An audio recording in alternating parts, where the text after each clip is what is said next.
Улсын их хурлын 2026 оны аврын ээлж чуулганы нээлтийн уралдаанд Монгол Улсын ерөнхийлөгч Ухнагийн хөрөлс өгөх, Монгол Улсын ерөнхий сайд Гомбожовын Зандан шадар, Монгол Улсын үндсэн хуулийн цэцгийн дарга, Улсын дээд шүүхийн ерөнхий шүүгч, Улсын ерөнхий прокурор, засгийн газрын гишүүд, ерөнхийлөгчийн тамгын газрын дарга, нийслэлийн удирдлагууд, Улсын их хурлд ажлаа хариуцсан тайлагнадаг байгууллагын дарга нар зэрэг төрийн өндөр албан тушаалтнууд, Монгол Улсад суугаа дипломат төлөөлөгчийн газар, олон улсын байгууллагын суурин төлөөлөгчийн газрын тэргүүн нар болон иргэдийн төлөөлөл оролцож байна. Эрхэм хүндэт ард иргэдээ, эрхэм хүндэт Монгол Улсын ерөнхийлөгчөө, эрхэм хүндэт Монгол Улсын ерөнхий сайдаа, Улсын их хурлын эрхэм гишүүдээ, хүндэт зочдоо, та бүхний энэ өдрийн амар амгалан айлтгаж мэдчилье. Улсын их хурлын хаврын ээлж чуулган онцгой цаг үе нөхцөл байдалд эхэлж байна. Нэгдүгээрт 2024 оны сонгуулиар улс төрийн 5 нам эвсэл нийгмийн сонирхлын олон бүлгийн төлөөллөөс бүрдсэн 126 гишүүнтэй улсын их хурлын бүрэн эрхийн хугацаа энэ хаврын чуулганаар талдаа орлоо. Үлдсэн цаг хугацаанд өндөр хариуцлагатай, үр бүтээлтэй, идэвх санаачлагтай ажиллахыг та биднээс цаг хугацаа шаардж байна.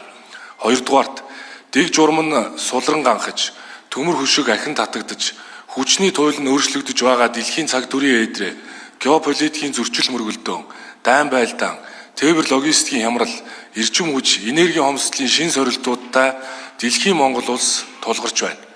Далаад гарцгүй, цөөн дүүхийн эдээс хамаарсан экспорт, түлш шатхууны хараат байдалтай орны хувьд уулын цаана уул, уулсын цаана уулс байгааг харж үндэстний ив нэгдэл, язгуур эрх ашигаа эрхэмлэн дээдэлж, сүрэн төсвөрлөх чадвараа баттгаж, тусгаар тогтнолоо, эдийн засгийн тусгаар тогтнолоор дархлахыг хувиран өөрчлөгдөж байгаа дэлхийн нөхцөл байдал та биднээс шаардж байна. Дэлхийн цаг дүрийн хурцтмал нөхцөл байдал сорилтуудын өмнө нам бүлгээрээ талцсан хуваагдах бус гагцхүү улс орны эрх ашиг шудраг ёсон дээр суурлан эвлэлдэн нэгдэхийг цаг үе та биднээс шаардж байна. Гуравдугаарт арчсан парламентын дархлаа парламентын танхимаасаа эхлэн батчин бэхжиж байх учиртай. Улсын их хурлын танхимаас хулгайч биш хууль төрж байх ёстой гэдэг үгээ дахин давтан хэлхийг хүсэж байна. Үндсэн хуульд өргөсөн тангарагтай үнэнч байж, бие засаад гэрээ засаад төрөө зас хэмээх өв сургаалыг санаж, үлгэр дуурайлал үзүүлэхийг арчилсан төрийн жинхэнэ эзэд их булган болсон ард түмэн та биднээс шаардж байна. Иргэнээсээ илүү тусгай дарахыг эдэлдэггүй, ил тод нээлттэй, бүтээлж, хариуцлагатай, авилгаас ангид, арчилсан парламентын нэр хүндийг өндөр дөргөж, ард түмнийхээ итгэлийг эвдэхгүй, сэтгэлийг нь сэвтээхгүй, ямагт ёс зүйн өндөрлөг дээрээ ажиллаж, парламентын дархлаагаа хадгалан хамгаалах нь цаг үеийн шаардлага, цадиг түүхийн сургамж юм а. Дөрөвдүгээрт нийгмийн хэрэгцээ шаардлага, нийт олонний хүсэн хүлээлт дагуулсан хурж овоорсон асуудал бэрхшээлийг тууштай оновчтой тулд шийдэхийг та биднээс амьдрал өөрөө шаардж байна. Эрх чөлөө бол арчилсан нийгмийн эрүүл агаар билээ. Эрх чөлөө бол иргэн ба төрийн итгэлцлийн гагнаас юм а. Үндсэн хууль заасан хүний заяагдмал зам ёсны үндсэн эрхийг дархлан хамгаалж, эдийн засгийн эрх чөлөөгөө эдлэхэд нь чөдөр тушаа болсон төрийн хүнд суртал, хууль журмын хийдэл давхардал, гогтгийг тайлж, хий бүтээ хөдөлмөрлөе гэсэн хэн бүрийн ачааг хөнгөлж саадыг чөлөөлөхийг хүслээ их асуулсан Монгол хүн бүхэн та биднээс нэгэн шаардж байна. Улсын их хурлын эрхэм гишүүдээ, улсын их хурлын чуулганы завсарлагаанаар миний бие улсын их хурлын гишүүдийн хамт зүүн, төв, ханга, хойд бүсэд ажиллаж 8200 гаруй иргэнтэй нүүр тулан нээлттэй уулзаж илэн далангуу харилцсан ярилцлаа. Ажил амьдралд нь тулгамдсан асуудал бэрхшээлийн талаарх санал бодлыг нь сонсож, хууль тогтоомж хэрхэн хөрсөн дээрээ хэрэгжиж байгаадаа танилцж, хаврын чуулганаар хилцэх хууль, шийдвэрийн талаар мэдээлэл өгч, санал бодлыг нь нээлттэй сонслоо. Малчид, малчны тухай, ахмадууд, ахмад насны болон тэтгэврийн тухай, эмч багш нар соёлын салбарын цалин хөлсний нэмэгдэл, эцэг эхчүүд олон нийт хүүхэд хамгааллын тухай хуулийн биелэлтийг нэхэж, шуурхай нэг мөр хэрэгжүүлэхийг шаардж байна. Очсон аймаг, сум, уулзсан хөмбөр шахам, улс орон даяар гал алдсан, эрчим хүчний доголдлыг хөндөж, 10 аймагт хөнгөлтөө зээлээр дулааны станц барих ажил царцаж гацсанд харамсан бухимдаж, аймгийн төвүүд агаарын бохирдол ихтэй өвлжлөө. аймаг орон нутагт ард иргэд бүгдээрээ эдийн засгийн эрх чөлөөгөө эдлэх, бусдаас үл хамааран бие даан бүтээж босгох, ажилч хөдөлмөрлөх, төвлөрсөн эрх мэдэл, төсвийн хэд хамаарал, хүн сурталчны хүлээснээс чөлөөлөгдөх хүсэл дүүрэн байна. Энэ бол хийж бүтээх санаа шийдэл, эдийн засгийн бие даасан байдал, эрх чөлөөгөө эдлэх эрүүл хүчтэй хүсэл шаардлага юм а. Аймаг сумандаа ашигт малтмлын нөөц ашигласны төлбөрөө ахиу үлдээвэл хамгийн их хэрэгцээ шаардлагатай, бүх хүнд илүү өгөөжтэй, хүртээмжтэй, хурж овоорсон хүсэн хүлээлт дагуулсан асуудлаа өөрсдөө шийдэх боломж бүрднэ гэдгийг тэд хэлж байна. Засгийн газар байгалийн баялгаа ашиглуулж байгаа аймаг сумдад ашигт малтмлын нөөц ашигласны төлбөрийг илүү хуваарлах, эрх зүйн орчныг боловсронгуй болгох хуулийн төслийг улсын их хуралд өргөн мэдүүлэх нь цаг хугацааны шалгуур болон хувирчээ. Хөдөөгийнхэн хөдөөдөө хүний дайтай амьдрах орчин нөхцөл нь байвал хот руу олуулаа нүүхгүй. Зам дэд үтц инженер шугам сүлжээ барих, малын арьс шир, түүхийн эдэд илүү үнц нь, өртөг ашиг нэмэх үйлдвэрүүдийн үүдийг нээх, залуу ажиллах боловсон хүчин, малчдын залгамж халааг бэлтгэхэд төр төсвөөс онцгойлон анхаарах шаардлагатайг онцолж байна. Төрийн албан агчдын цомогтгол эзнээ хүнээ олохгүй байна. Эмч багш нар цалингийн нэмэгдлийн бодит биелэлт, соёл урлагийн ажилтнууд цаг уурын албан агчид эзнээ хүнээ олоогүй цомогтголын улмаас хуулиар хүлээсэн үүргээ биелүүлэх боломжгүй болсноо ярьж байна. Тиймээс Монгол Улсын засгийн газар төрийн албан агчдын 9% цомогтголоо эргэн харж, ажлын онцлог ачааллыг зөв хуваарлан, чигүүргийн шинжилгээг дахин хийж, эгэлжирийн төрийн албан агчдыг цомогтгох бус дарга нарын тоогоо цөөлөх бодлого боловсруулан ажиллах шаардлагатай байна. Монголд дарга нарын тоо нь олдож, ажил гүйцэтгэх албан агчид нь чиг үүрэгтэй заасан ажлаа бус нэмэлт ажлуудад дарагдан бод төрийн албан агчид сэтгэл гонсгор бууга хэлж байна. Дарга нар ард түмнээ дээрээс нь бус, дэрэгдээс нь харж, түмэн олонд үйлчлэх үүргээ хариуцлагатай ухамсарлан ажилламаар байна. Бүдэрч унсан нэгнийг татаж босгохоос бусад тохиолдолд ард иргэдийг хизээч битгий дээрээс нь харж бай хэмээх ухаан тардын мэрэгүү үгийг төрийн эрх барих дээд байгууллагын даргын хувьд бүх шатны дарга нарт сануулж байна. Улсын их хурлын эрхэм гишүүдээ олон улсын байдал улам ээдрээтэй болж, зэвсэг зөрүүлсэн халуун цэгүүд улам олширж байгаа энэ үед Монгол улс эдийн засгийн аюулгүй байдлаа хангах, урьдчилан сэргийлэх арга хэмжээ авч, дотоод ив нэгдэл, бодлогын нэгдмэл байдал, уялдаа холбоогоо улам сайжруулж, тулаад ирэх ямар ч саад бэрхшээлийг туулж гарах үндэстний сүрэн төсвөрлөх чадвараа өсгөн бэхжүүлэх шаардлагатай байна. Ойрхон дорндод игдсэн дайн байлдаа, ормуусын хоолой хаагдсны улмаас дэлхийд даяар газрын тос байгалийн хий нийлүүл татарч, энерги их үүсвэрийн хомсдол үүслээ. 10 хоногт байгалийн хийн үн бараг 2 дахин, газрын тосны үн 40% өслөө.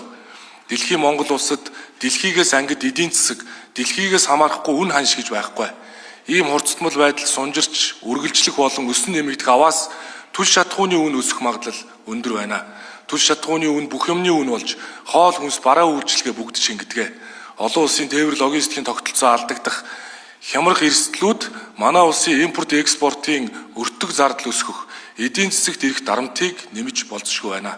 Бүс нутгийн тогтворгүй байдал үргэлжилсэн хэвээр байвал хөрөнгө оруулалт саарж, эдийн засгийн орчин сүүдрээ тусгаж, экспортын гол бүтээгдэхүүн нүүрс зэсийн эрэлт үн буурахад хүргэж мэдхээр байна. Улсын их хурал, засгийн газар, банк санхүүгийн байгууллагууд энэ бүх эрсдлийг нарийн тооцоолж, үр дагаврыг нь бууруулахын төлөө өөрсдөөсөө хамаарах бүхнийг хийж, оновчтой бөгөөд шуурхай шийдвэр гаргаж, арга хэмжээ авах нэн шаардлагатай байна. Тухайлбал, стратегийн бүтээгдэхүүн болох түл шатхууны 3-6 сарын хэрэгцээг үүсэлэн нөөцлөх, нэг улсын хамаарлыг бололцооныхоо хэрээр багасгах, газрын тос боловсруулах үйлдвэрийн бүтээн байгуулалтанд хурд нэмэхэд онцгойлон анхаарч ажиллахаас өөр арга байхгүй. Сэргээгт гэрчим хүчний дундаршгүй их нөөцөө ашиглан, нарны илж, салхины хүчийг хүртэл журамлан хясаж, өөрсдийнхөө гэрэл гэгээг хааж тушсан гацаанаас өөрсдийгөө чөлөөлөх нь эрсдлийг дунд хугацаанд бууруулахын төлөө хийх ажил шийдэх асуудал болоод байна. Зээлээс зээл, өрөөс өрийн хоорондох гинжин хэлхийг тасалж, гадаадын банк Монголд үүдээ нээхэд хөндөгдсөн хууль журмын түгжээг тайлж, хямд их үүсвэр, чөлөө төрөлтөөний үр дүнгээр өндөр хүүгийн дарамтаас өөрсдийгөө чөлөөлөх хууль эрх зүйн шинжил хамгийн ихээр хүлээгдэж байна. Улсын их хурлын эрхэм гишүүдээ олон улсын ээдрээтэй нөхцөл байдалд бид улсынхаа эдийн засаг, нийгмийн өнөөгийн байдал, тулгамдж буй асуудлуудаа эргэн харж дүгнэлт өгөх шаардлагатай байна. Гомбожовын зандаж шатрын тэргүүлсэн засгийн газраас хэрэгжүүлсэн төсвийн зарлагын хэмнэлт, экспортыг дэмжсэн бодлогын үр дүнд эдийн засаг эргэн сэргэж байна. Эдийн засгийн өсөлт 2025 онд урьдчилан гүйцэтгэлээр 6.8% гарлаа. хөдөө аж ахуй, барилга, уул уурхайн салбарын сэргэлт эдийн засгийн өсөлтийг дэмжиж, худалдааны салбарын өсөлт удаашрсан өсөлтийг сааруулсан ч уул уурхайн салбарт газрын тосноос бусад бүтээгдэхүүний олборлолт өссөнөөр салбарын өсөлт сэргэж 10.6% хүрсэн байна. Харин сүүлийн 2 жил дараалан зуудын хүндрлийн улмаас агссан байсан хөдөө аж ахуйн салбар 2025 онд сэргэж 33.2% өслөө. Орон сууц, эмнэлэг, сургууль, Багаанга хөшгийн хөндийн чиглэлийн төмөр замын бүтээн байгуулалт барилгын салбарын өсөлтийг дэмжиж 15%-аар эдийн засаг өслөө. Экспорт 2026 оны 1-р сард 1.7 тэрбум долларт хүрч өмнөх оны мөн үеэс 71.8%-аар өслөө. Энэхүү өсөлтөнд уул уурхайн салбар тэр дундаа нүүрс зэсийн баяжмлын экспорт гол нь нөлөөлсөн байна. Инфляц 2-р сарын эцсийн байдлаар 6.5% төрж өмнөх оны мөн үеэс 3.1%-аар өмнөх сараас 1.1%-аар буурсан байна. Цаашид бид эдийн засгийн өсөлтийг өрхийн хаалгаар оруулж, өрхийн бодит орлогыг нэмэгдүүлж, хүндээ хүртээмжтэй болгох шаардлагатай байгааг онцлон сануулъя. Төсвийн орлогч, зарлагч, экспорт, нүүрсний экспортод даган тэлж байна. Төсвийн тэнцвэржүүлсэн орлого тогтвортой нэмэгдэж 2025 оны байдлаар 30.1 их 80 төгрөгт хүрсэн бол нэгдсэн төсвийн нийт зарлага 2022 онд 16%-аар, 2023 онд 24%-аар, 2024 онд 36%-аар нэмэгдсэн. Харин 2025 онд анх удаа 31.3 их 80 төгрөг болж буурсан нь засгийн газрыг хэрэгжүүлж байгаа зөв бодлого юм а. Сүүлийн жилүүдийн төсвийн хэд хэлэлтийг даган төсвийн урсгал зардлын хэмжээ өнөөдөр 24 их 80 төрж улмаар шинэ баян цээж өвчтөө гэдэг шиг төсвийн бүх төрлийн урсгал зардал хамгийн багадаа 2 дахин нэмэгдсэн байна. Хүчин төгөлдөр үйлчилж байгаа 208 хуулийн 1024 заалтаар Монгол улсын төсвийн урсгал зардлыг хуульчилсан байдаг.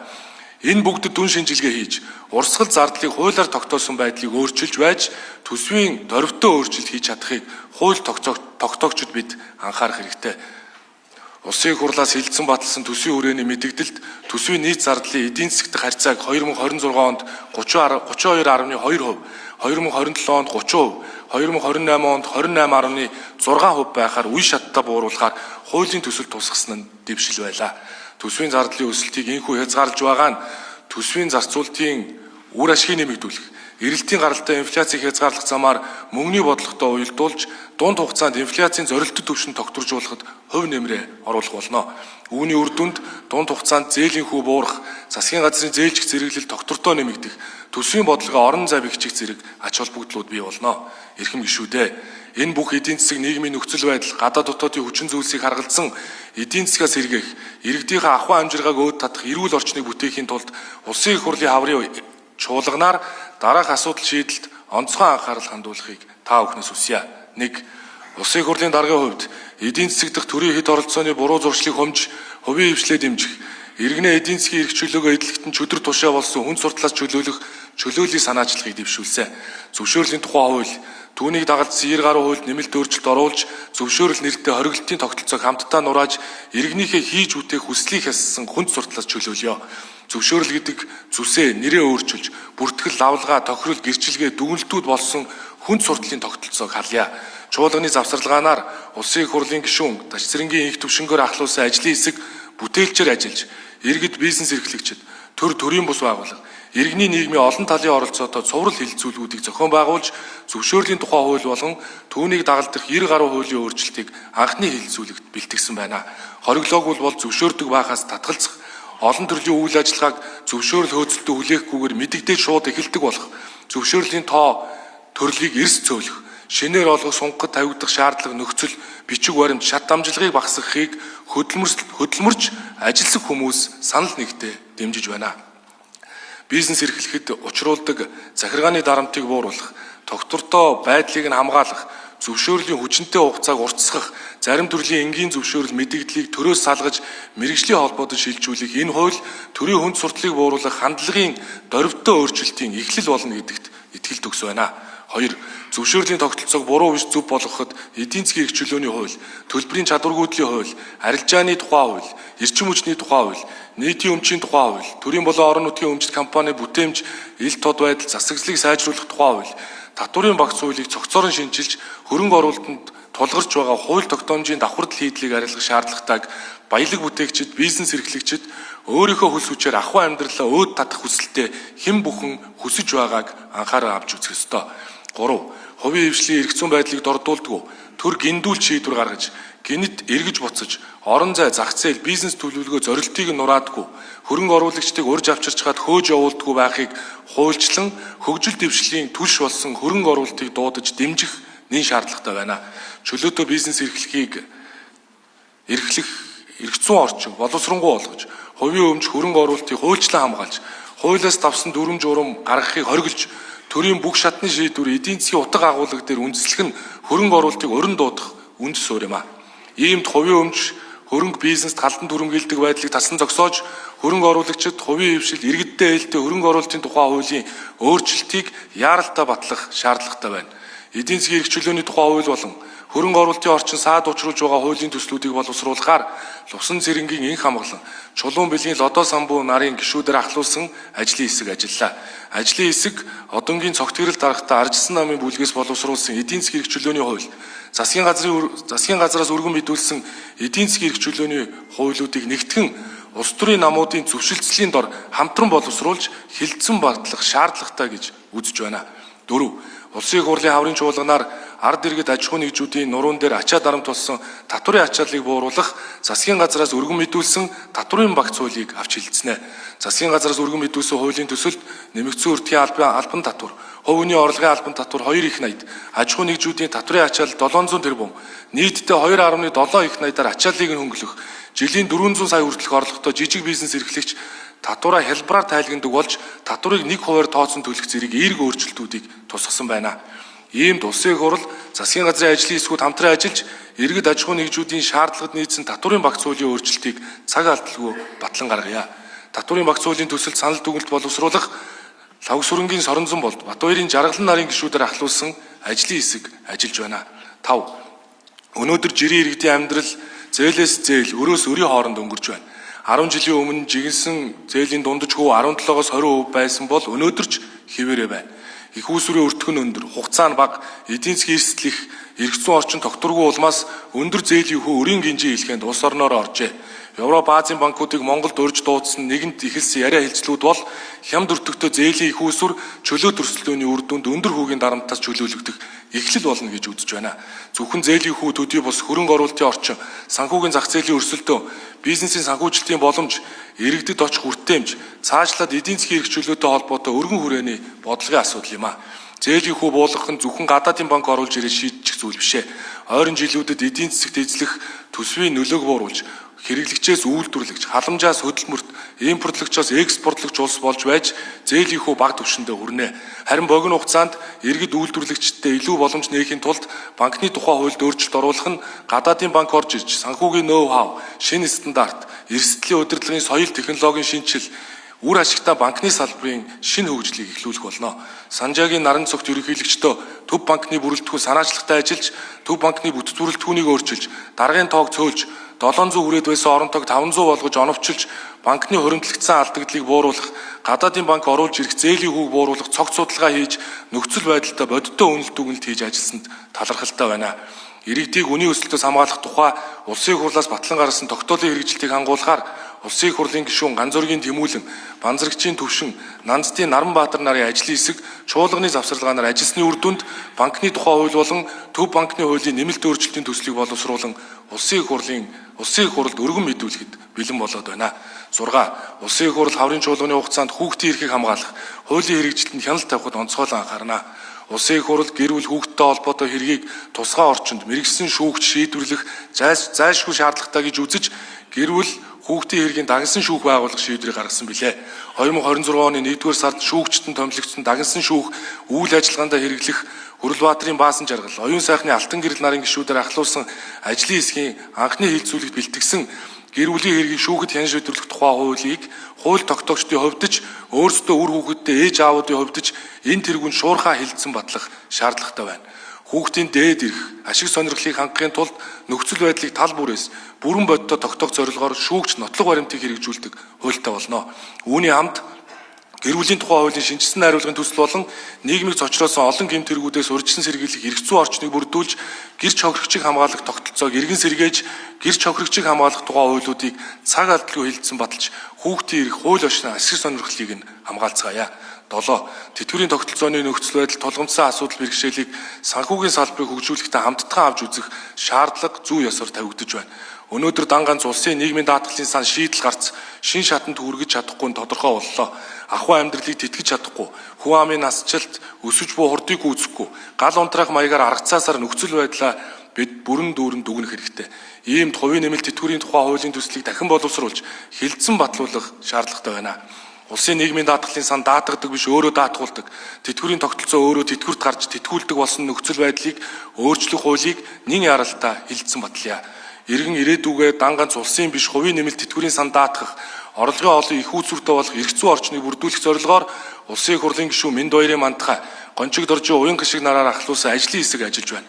Нийгмийн бодлого өөрөө зорилттой бүлгүүдэд хурж байх нь нэн чухал юм а. Иймээс отгоны саран чуулган, Жаданбаагийн баясгалан гишүүдээр ахлуулсан хүн дээлтэй хүртээмжтэй орчин, тэгш оролцооны асуудлаар санал дүгнэлт гаргах ажлын хэсэгч үүний тод илэрхийлэл байх болно. 8. 2027 оныг эрүүл мэндийг дэмжих жил болгон зарласантай холбогдуулж, эрүүл мэндийн салбарын багц хуулиудыг шинжлэх батлах шаардлага үүслээ. Эрүүл мэндийн тухай хуульд салбарын нэгдсэн бодлого засаглалын бүтэц чиг үүргийн давхардлыг арилгах тогтолцоо бүрдүүлэх, эрүүл мэндийн даатгалын тухай хуульд эрүүл мэндийн санхүүжилтийн доктортой байдлыг хангах, эрүүл мэндийн даатгалын үндэсний зөвлөлийн засаглал үйл ажиллагааг сайжруулах, даатгалын сангийн бие даасан хяналт хариуцлагын тогтолцоотой ил тод болгох, эрүүл мэндийн тусламж үйлчилгээний тухай хуульд иргэдэд үзүүлэх эрүүл мэндийн тусламж үйлчилгээний чанар хүртээмж аюулгүй зохицуултыг сайжруулах, нийгмийн эрүүл амьдрах соёл хандлагыг түгээхийг тэргүүлэх чиглэл болгох, анхан шатны тусламжийг боловсронгуй болгоход бид анхаарах шаардлагатай байна. Иймээс эрүүл мэндийн салбарын эрх зүйн орчныг боловсронгуй болгохоор Даваа самбуугийн Гамма, Тогтмолын Мөнх сайхан, Булааны Бэйсэн нарын гишүүдээр ахлуулсан ажлын хэсэг ажиллаж байна. 9. Transparency International байгууллагаас гаргадаг авилгын төсөөлийн индексийн үзүүл сайжрах биш муудаж, урагшлах биш ухарж байгаа нь бидэнд ирж буй ноцтой анхааруулга юм а. 2025 онд Монгол улс 31 оноо авч 10 байраар хойшилж 182 орнод 124 дугаар байрт орлоо. Бид олон улсын байгууллагын дэлхийд танилцуулдаг тайлантайгаа мартах учиргүй.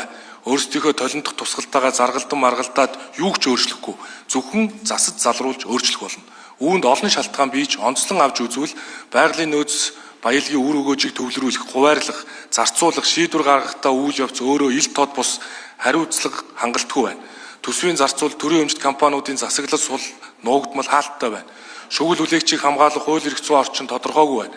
Авилгын эсрэг ард түмний шууд хараа хяналт хязгаарлагдмал байна.